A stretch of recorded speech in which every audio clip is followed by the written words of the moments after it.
Hi everyone, welcome back to another video from Wake&Tech.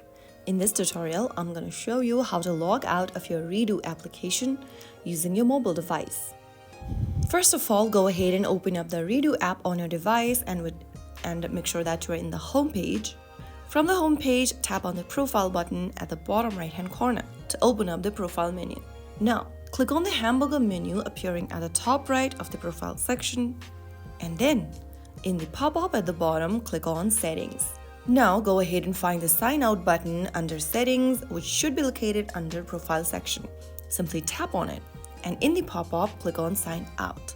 Now you'll be returned to the login screen, and that's it. You've successfully logged out of the Reado app. Next time you want to read, just log back in and continue enjoying your favorite books. If this tutorial helped, don't forget to like, comment, and subscribe for more helpful tutorials. I'll see you in the next video. Thank you for watching.